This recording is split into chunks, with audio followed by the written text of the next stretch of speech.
Well. A weekday. I'm planning to upload this because there's an ending that fits because it's going to be International Workers' Day, and which was actually originally an American holiday, like originated in America, United States, and let me get out of here.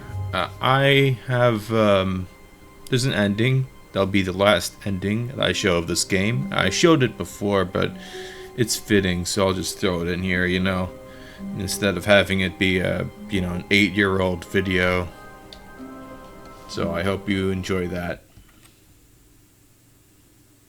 The end of my videos on the Stanley Parable, unless there really is a sequel, which I doubt there will be.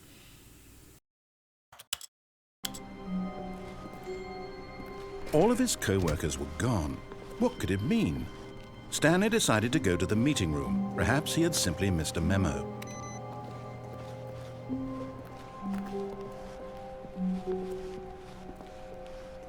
When Stanley came to a set of 2 open doors, he entered the door on his left. This was not the correct way to the meeting room, and Stanley knew it perfectly well.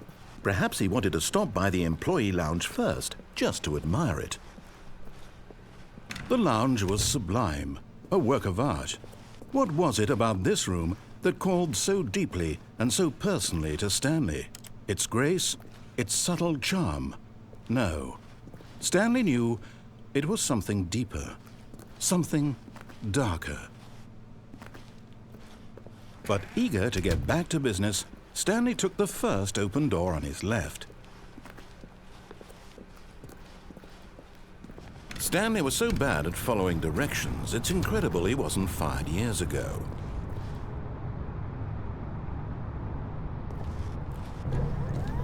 Look, Stanley, I think perhaps we've gotten off on the wrong foot here. I'm not your enemy, really, I'm not. I realize that investing your trust in someone else can be difficult, but the fact is that the story has been about nothing but you all this time. There's someone you've been neglecting, Stanley. Someone you've forgotten about. Please, stop trying to make every decision by yourself. Now, I'm not asking for me, I'm asking for her. This is it, Stanley. Your chance to redeem yourself, to put your work aside, to let her back into your life. She's been waiting.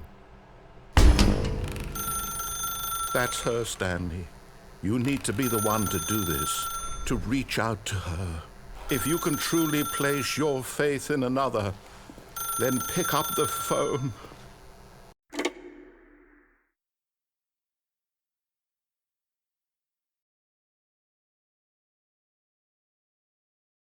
Oh, Stanley, is that you?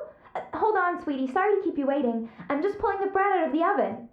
All right. Okay, there we go. All right, now, I want you to come in and tell me all about your day. Gotcha. Oh, come on. Did you actually think you had a loving wife who'd want to commit their life to you? I'm trying to make a point here, Stanley. I'm trying to get you to see something. Come inside. Let me show you what's really going on here. Sorry, but you're in my story now. This is a very sad story about the death of a man named Stanley. Stanley is quite a boring fellow. He has a job that demands nothing of him, and every button that he pushes is a reminder of the inconsequential nature of his existence. Look at him there, pushing buttons, doing exactly what he's told to do. Now he's pushing a button. Now he's eating lunch. Now he's going home. Now he's coming back to work. One might even feel sorry for him, except that he's chosen this life. But in his mind, he can go on fantastic adventures. From behind his desk, Stanley dreamed of wild expeditions into the unknown, fantastic discoveries of new lands. It was wonderful. And each day that he returned to work was a reminder that none of it would ever happen to him. And so he began to fantasize about his own job. First, he imagined that one day while at work, he stepped up from his desk to realize that all of his co-workers, his boss, everyone in the building had suddenly vanished off the face of the earth. The thought excited him terribly. So he went further. He imagined that he came to 2 open doors and that he could go through either. At last, choice. It barely even mattered what lay behind each door. The mere thought that his decisions would mean something was almost too wonderful to behold. As he wandered through this fantasy world, he began to fill it with many possible paths and destinations. Down one path lay an enormous round room with monitors and mind controls.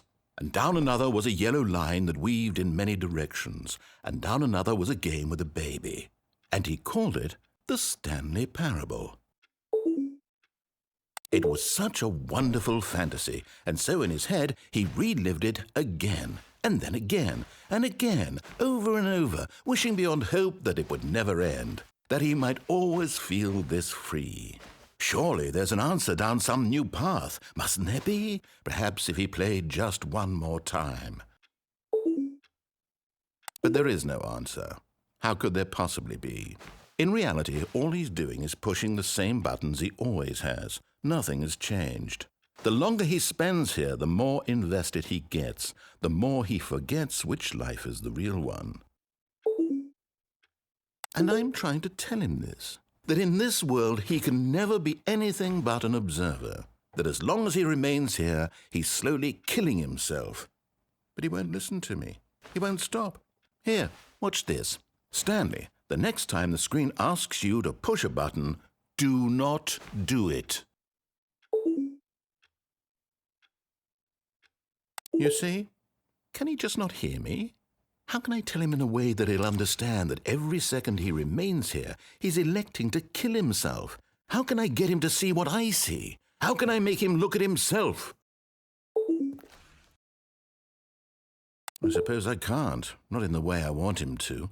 But I don't make the rules. I simply play to my intended purpose, the same as Stanley. We're not so different, I suppose. I'll try once more to convey all this to him. I'm compelled to. I must. Perhaps, well, maybe this time he'll see. Maybe this time. And I tried again, and Stanley pushed a button. And I tried again, and Stanley pushed a button. And I